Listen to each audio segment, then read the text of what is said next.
Xin chào các bạn đã quay lại với kênh của Ba Bình Dương. Trong video hôm nay, chúng ta sẽ cùng nhau làm mứt bưởi để ăn Tết. Một món mứt ngon và dễ làm, nguyên liệu lại dễ tìm nữa. Mình sẽ hướng dẫn từng chi tiết để có mứt bưởi thơm ngon và bắt mắt. Mứt bưởi không chỉ là món quà ý nghĩa trong ngày Tết mà còn mang đến không khí Tết ấm áp. Đồng thời, quá trình làm mứt cũng là cơ hội tuyệt vời để tận hưởng những khoảnh khắc đặc biệt cùng gia đình mình nhé.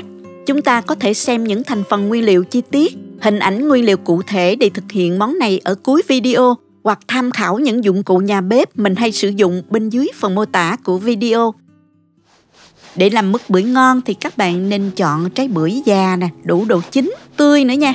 Cùi bưởi phải dày, như vậy thành phẩm mứt sẽ đẹp, ngon và không bị đắng. Bưởi này là bưởi da xanh nhập khẩu từ Việt Nam, vỏ cũng không được tươi và dày lắm nha các bạn. Mình sẽ gọt phần da xanh bên ngoài.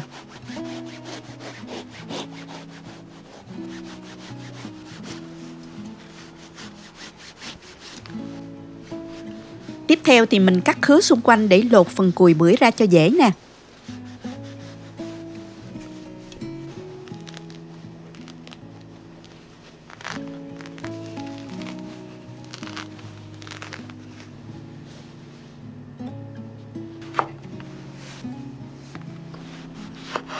Tiếp tục mình cắt thành từng thanh, ngang thì hơn 1 cm, dài khoảng 6 cm.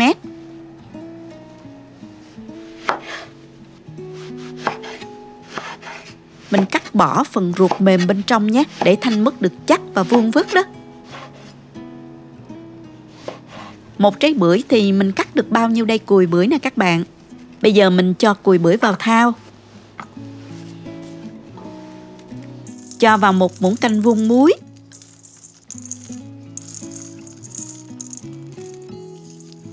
Rồi mình cho vào khoảng nửa chén nước cho muối nhanh tan. Và mình dùng tay bóp nhồi để lấy hết vị đắng của vỏ bưởi. Mình nhồi khoảng từ 5 đến 7 phút là được ha.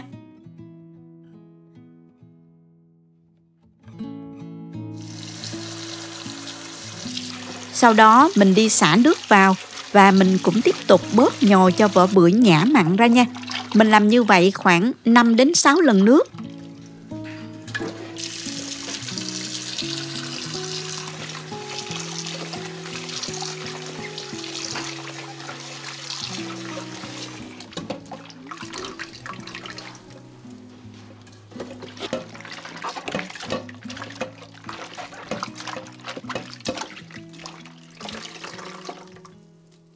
Khi nào mình nhắm thử thấy không còn vị đắng nữa là được hết các bạn.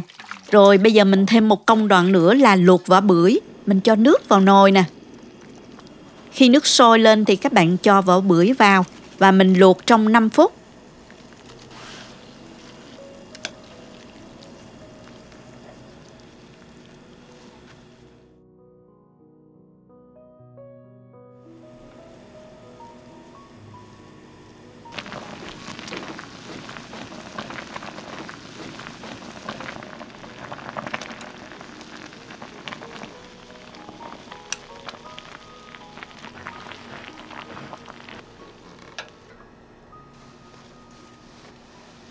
Sau đó mình vớt ra đem rửa lại qua nước lạnh.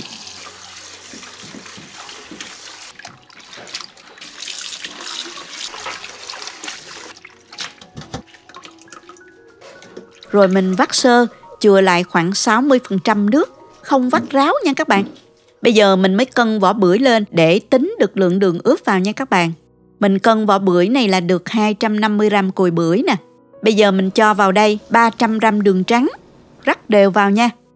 Có thể trộn và mình bóp nhẹ cho nước ở trong vỏ bưởi ra cho đường nhanh tan nha. Nếu khô quá thì các bạn có thể cho thêm một ít nước vào.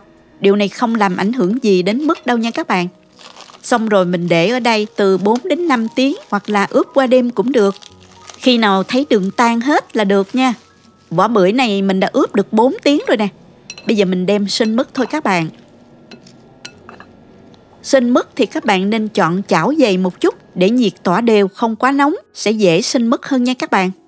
Cho hết vỏ bưởi và phần nước đường vào luôn. Để lửa nhỏ và mình trộn đều liên tục.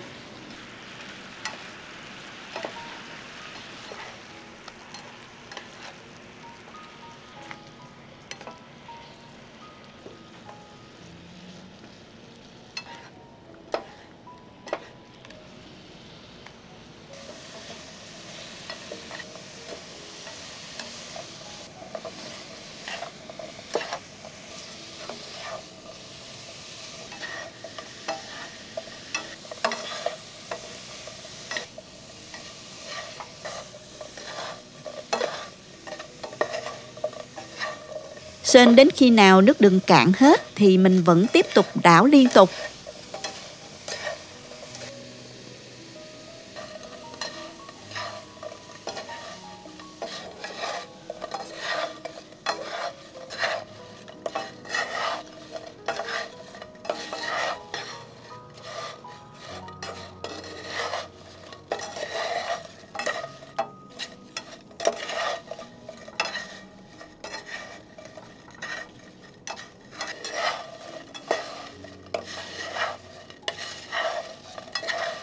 Bạn nào có tinh dầu hoa bưởi thì mình cho vào vài giọt cho thơm ha. Bây giờ các bạn thấy đường bắt đầu kết tinh lại từ từ nè. Lúc này các bạn hạ lửa thật nhỏ, sên cho đến khi mứt khô hẳn lại, đường kết tinh bám bên ngoài như vậy ha.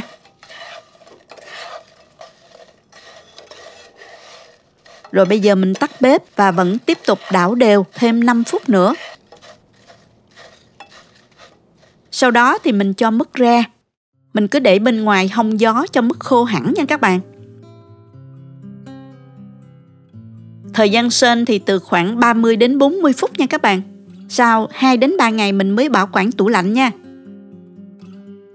Thành phẩm mứt nhìn giống như mứt bí, hơi giòn, vị ngọt vừa, thanh nhẹ, thơm nhẹ tinh dầu bưởi. Dùng mứt này uống một chút trà nóng thì tuyệt, nhanh và dễ lắm. Chúc các bạn thành công với mứt bưởi cho dịp Tết này nhé. Cảm ơn các bạn đã theo dõi video. Nếu thích cách mình chia sẻ, nhớ gửi cho bạn bè cùng xem, bấm like và đăng ký kênh để xem nhiều món ăn mới của mình. Nếu thấy video thực sự hữu ích, bạn có thể gửi tặng ekip thực hiện một ly cà phê bằng nút Super Thanks hình trái tim ngay bên dưới video. Các bạn cũng có thể truy cập website cobabìnhdương.com để xem công thức nấu ăn dưới dạng bài viết. Chào tạm biệt và hẹn gặp lại các bạn trong video kỳ tới nha.